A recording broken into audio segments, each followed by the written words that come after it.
If you plan on running insurance ads in 2026, don't push publish until you've watched this video, because today I'm diving into everything that you need to know about running ads in the Meta special ad category in 2026. Now, in 2025, I managed over $2.5 million in ad spend, and over $2 million of that was in the Meta special ad category. So working primarily with insurance agents, financial advisors, and other licensed professionals in regulated industries. So I know what it takes to not only run ads that are compliant, but also run ads that still get served to the right audience demographic and that increase your conversions. So in this video, we're going to be diving into compliance. You're going to understand what you can do and what you can't do compliantly in 2026. We're going to talk about some common misconceptions, how to still make sure that your ads get in front of the right audience demographic, and so much more. Now, this is part one of a 4-part series that I'm doing all about running insurance ads in 2026. So if you're ready, let's dive in. And before we jump in, if you don't mind, I'm going to take a moment and ask that you tickle that little subscribe button. This is the year that I am planning on speaking out as boldly as I possibly can about the realities of the way that insurance agents are taken advantage of, and it's by design. It's by lead vendors, it's by these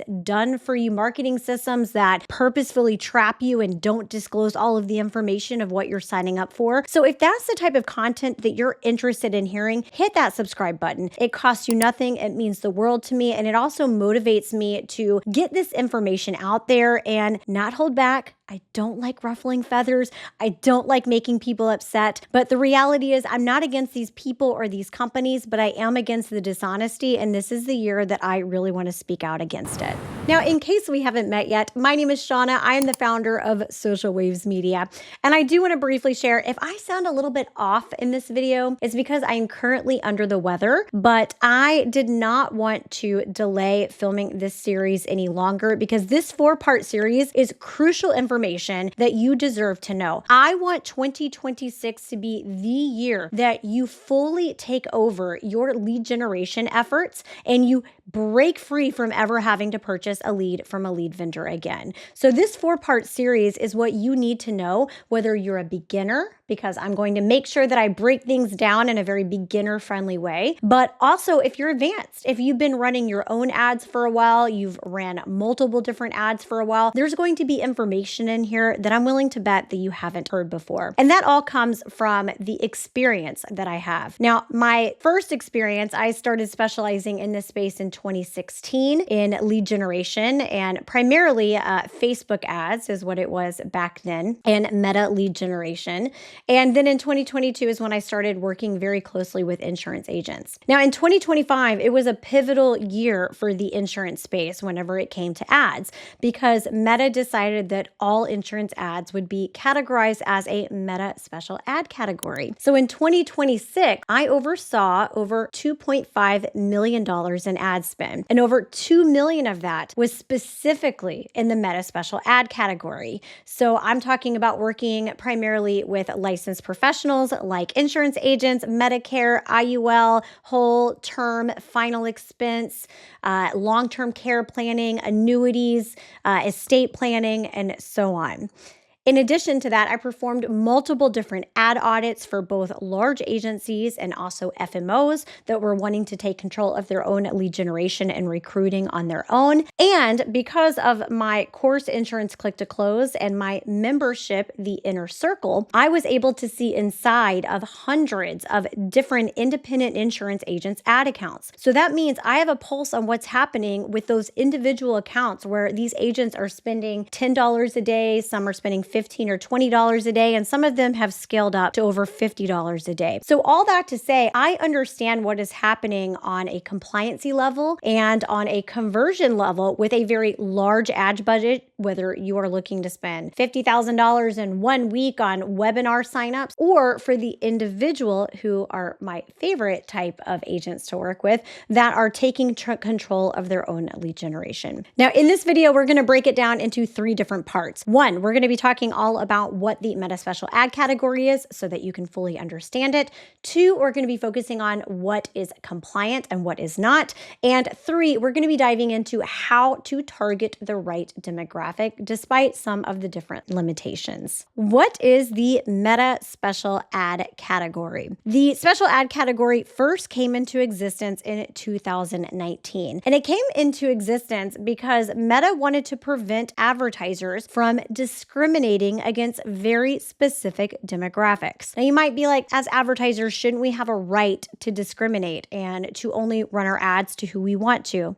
I mean, in some industries, yes. But whenever it came to specific things like job opportunities, housing opportunities, financial opportunities, and the way that political ads were being ran and manipulated, it can turn into a problem whenever it is so specifically targeted that it is purposefully leaving out specific demographics from opportunities that they should have a right to see. So after a few lawsuits and some evaluation, Meta decided to introduce the special ad category, which would add specific parameters and restrictions when running ads in very specific industries. Now, insurance didn't fall under that until January of 2025. And that's when Meta decided that all insurance products, it does not matter if we're talking life, if we're talking final expense, we're talking Medicare that is age specific, we're talking ACA, it does not matter what it is, even estate planning. These are all things that we now must select that we are part of this special ad category. Now, while it kind of put a lot of advertisers into a bit of a panic or trying to figure out how to avoid it, I'm going to be honest with you. I'm very thankful that we in the insurance space did not have to run as a special ad category until 2025, because 2025 was the year that the algorithm really started to focus on the content finding the user. So in other words, if you're scrolling on social media now, you'll notice that if you stop and you watch a video, like I've been using baby elephants as an example. I'm starting to move away from baby elephants, but I stop and I get distracted. When I see a baby elephant, I think they're cute. So Meta very quickly picks up on, even if I'm not following baby elephant pages, it starts showing me elephant content. It doesn't matter that the majority of my other content is in like AI news or what's happening in the entrepreneur space, what's happening in the Meta ad space and so on. It's still going to serve me some baby elephants because it understands that that stops my scroll. So we're already moving into a world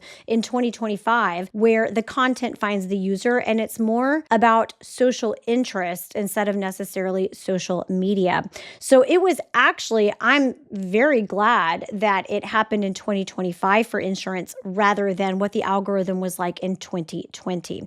But it does not matter what specific line of business you're running, you absolutely need to select that you're in the Meta Special Ad category. When it comes to being compliant in the Meta Special Ad category, there's something that I really want you to know. And that is, this is the year that Meta is no longer effing around with people that are possibly not being compliant. There was a lot of talk in 2025 about ways that you could get around running in the Meta Special Ad category. Don't do it. Just don't do it. There are so many bot, fake accounts, scammers that Meta is really, the moment that they find out that someone is purposefully trying to get around one of the rules, they're just banning them. And in the past, I would see that the ad account would be banned. Someone would be running an ad, do something that they shouldn't be doing, repeat a few times, get a few warnings, that ad account would get shut down. That individual would then just open up a new ad account and be able to continue running ads. Not anymore. I am seeing Meta more and more quickly ban people at a personal IP level. Now, whenever you are running ads in the Meta Special Ad category, you need to verify your identity. So just to explain very briefly, Meta kind of sees my personal Facebook page as it's Shauna the person, my business Facebook page as Social Waves Media, it's my business page, and then there's a container,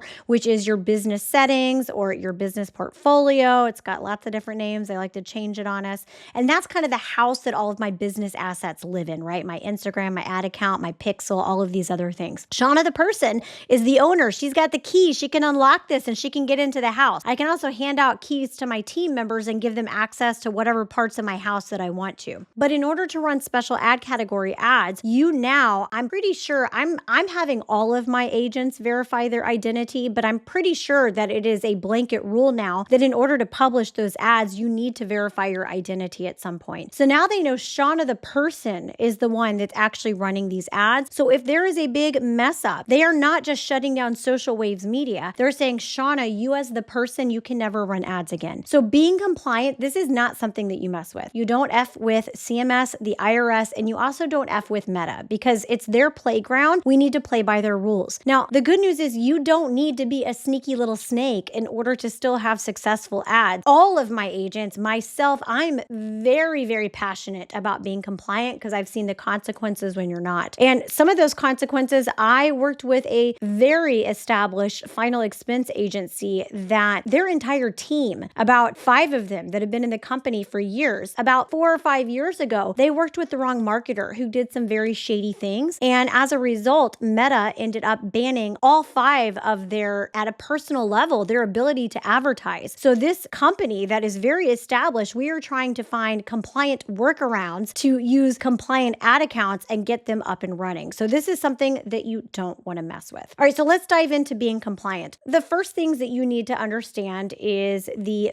basic campaign structure. Before we dive into the specifics of compliance, let's talk very briefly about what I mean by campaign structure and what I'm going to be meaning whenever I talk about different things like campaign, ad set, and ads. So when you first get into the back end of the Ads Manager, you're going to see that there are 3 very specific tabs. Okay, there's the campaign tab, there's the ad set tab, and there is the ads tab. And all 3 of these different levels work together. And the way that you decide to structure your campaign greatly is influenced by what your goals are. Now, when I'm teaching brand new agents about the different levels of the back end of the Ads Manager, I always like to say, think about it as we are building a beautiful tree.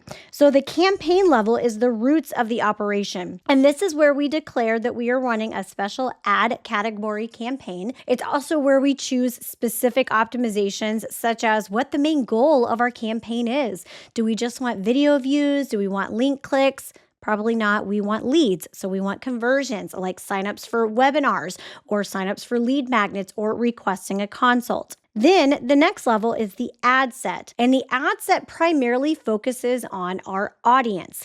It focuses on the location that we want to have our ads served to and other optimizations such as the placement, the dates, how we want it to be served, and so on. And then within that ad set, which is like our tree branch, we've got the actual leaves. And those are the actual ad creatives. So these are the creatives that anyone inside of the ad set that it's attached to are going to see. Now, in some instances, we will build out a campaign where there's only one campaign, one ad set. So for example, let's say it's T65 and we put all the states that we're licensed in together. And then we will give the algorithm multiple different ads to show to that audience. Now, you're going to hear me say all the time, one of the biggest mistakes you can make is running meta ads with only one ad. Don't do it. It's the quickest way for you to get charged more and for your ad to never optimize. Don't do it. So you always need to have at least multiple different ad creatives that are hitting on multiple different angles. We can dive all into that into a different video if you are interested. Now, sometimes we only have one ad set and sometimes it can make sense to have multiple different ad sets. Now, if you really want to understand the basics of campaign structure, I have an entire video where I break all of this down. We talk specifically, like what if you're trying to run a very specific line of business to multiple different states and how you can customize your ads to those states. But for the most part, I want you to understand that whatever we choose at the campaign level affects the rest of the tree, and whatever we choose at the ad set level is going to affect what is actually shown in our campaign. And so just to show you, for example, we could build one. This example is only one campaign, but there's 2 different ad sets. So let's say, for example, we decided that this ad set is going to be targeting all of our states, but it's going to be focusing on T65. And this one is going to be targeting all of our states, but it's going to be focusing just on Medicare or like 65 plus or like a plan review. Now, our ad here can be talking all about if you're turning 65 in 2026, there's 3 crucial deadlines you need to know. It doesn't have to be confusing. I specialize in helping people enroll for the first time and so on. And then this ad set could be all talking about getting a plan review. Do you have an agent that answers your questions? Are you not sure if you enrolled in the right plan and you want someone to look at it? And that type of messaging. We also could make the decision that we wanted to run ads let's say this entire ad set, this campaign is all for final expense, right? And let's say we're licensed in Texas and we are licensed in Florida. We'll do that. Now, these ads could all say, attention Texas seniors. There are plan changes that are happening, or I'm sorry, we're doing final expense. So it could say, as a Texas senior, one of the most important things that you can do is protect your family. It can talk about the peace of mind that there is a specific plans that are available for them that are made to be affordable and so on, but really emphasizing Texas. Over here, we can really be emphasizing Florida. Like in the Sunshine State, we can make it very custom to Florida and talk about how we specialize in Florida. So sometimes it makes sense to only have one ad set. Sometimes it makes sense to have multiple ad sets. But irregardless of what we choose to do with that, the campaign level is where we're going to be declaring that we are a special ad category. And then that is what is going to dictate what we can and cannot do at all of the different levels. When you select that you are running a Meta special ad category, it does change some things that we can control and some things that we cannot control. So let's talk about what those things are. So we can control the state, we can control the city. So this means that your ads are only going to be served in locations that you are either licensed in or that you're currently serving. We can control certain specific interests. So it still gives us the ability to target specific interests, and we can control the ad placement. Now, this is a bigger deal than what a lot of agents realize. We are pretty familiar with some of the more common placements, right? So like the news feed, when you're scrolling through your phone on Facebook or Instagram, or even the Reels feed, so seeing those videos or even stories. But there's other locations that Meta will charge you to serve your ad, such as ads on Reels. Now, that's a tiny little ad that will pop up on top of another reel. Maybe you've seen it or maybe you haven't, but it would be like I'm watching a baby elephant video and all of a sudden a tiny little ad pops up on top of that reel that shows me a lipstick that maybe I was looking at, or shows me some shoes I was considering, or is like, hey, do you need to explore an annuity for retirement? Or here's a free estate planning webinar. Now, as you can imagine, there's specific placements like that that aren't the most effective when it comes to lead generation. It works really well if we're selling a product as like a reminder, like I'm going to see those shoes that I almost purchased the other day. It's going to remind me. It's not so effective whenever it's like, come to this long-term care planning workshop, right? So controlling those placements is really important. And very briefly, a mistake that I see a lot of agents make is they use a third-party ads manager. Like they use the Go High Level Ads Manager. So they have a great CRM. They're using a CRM that is wonderful, but then they choose to use that CRM's ads manager. You're essentially using a third-party ads manager. It's like you're on a bike with training wheels. So you will not have access to critical information, critical optimizations, and also specific controls that you absolutely want to make sure that you take advantage of. Now let's talk about what you cannot control. And most of this has not changed since January of 2025. We can't control the zip code, we can't control the age, we can't control the gender, and we can't utilize lookalike audiences.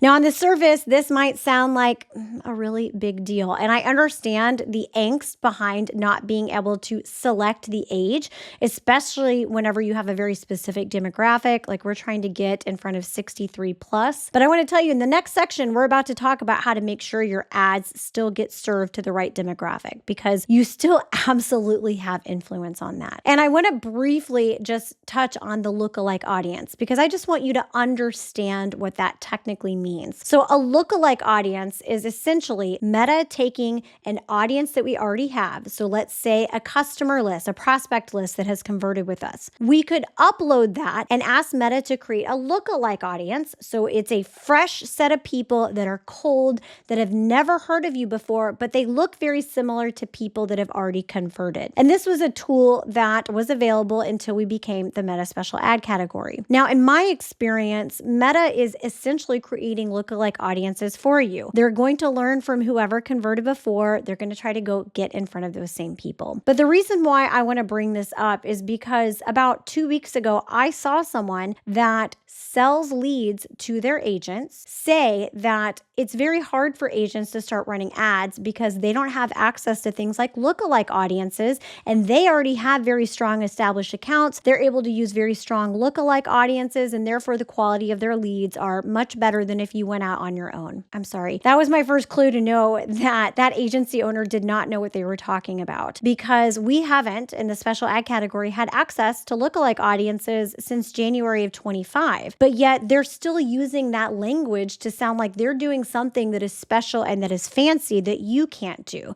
And I just want to tell you, it's BS. It is complete BS. And I don't want to go off on a tangent just yet. Tangent will probably come at some point in this series, but I'm sick and tired of these lead vendors and these companies using language that sounds fancy and sounds like they're doing something that I know for a fact that they're absolutely not, and continuing that level of deception and secrecy behind how they're generating their leads. Now let's talk about what information you can collect and what information you cannot collect. Now this is true regardless of if you are using a meta lead form, so you're using what they provide for you on the platform, which can be absolutely wonderful and optimized in so many different custom ways, or if you're choosing to use your own landing page. And these are things that you want to make sure that you stick to being compliant with. So you can collect their name, you can collect their email, you can collect their phone number, you can ask for their state, and you can utilize a custom question as long as it is a compliant custom question. Now, what you cannot ask for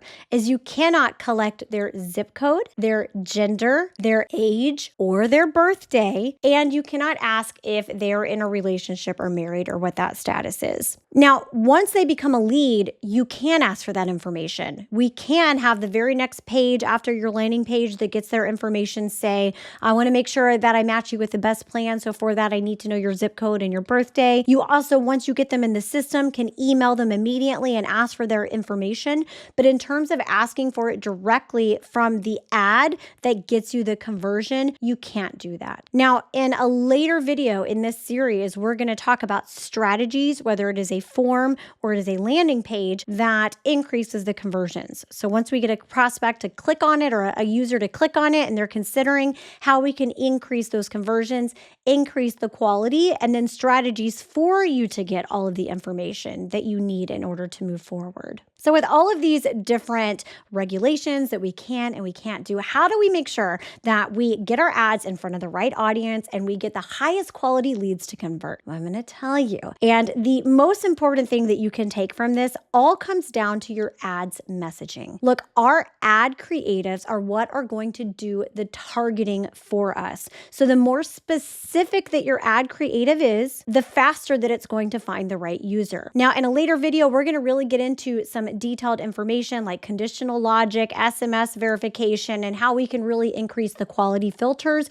whenever it comes to either the lead form that you're going to use or the landing page. But the biggest takeaway that I want you to have is that it is important that your messaging is specific. The generic ads that are like, hey, I have the state-approved burial insurance that is available to you. Those generic ads that say, if you're looking for help with Medicare, we can help. Those generic ads that say, stop putting off estate planning. Those are not what's going to convert moving forward in 2026. When you take that generic messaging and you combined it with lack of a personal brand, in other words, lack of someone being able to go to your page and instantly know that you are an expert in your field. If you need help with knowing what to post, I have an entire in-depth video about what to post on your Facebook page, because we want to make sure that this is the year that you are seen as an advisor, not a commodity. And your goal is not to go viral, it's to become undeniably an expert. So when someone lands on your page, they know that you're a real human that they can trust. So your messaging is what's going to be most important. We truly live in a day and age where the content finds the user. And in my experience last year in the special ad category, look, I had an entire huge promotion when I was spending a very large portion of my own ad budget for a webinar.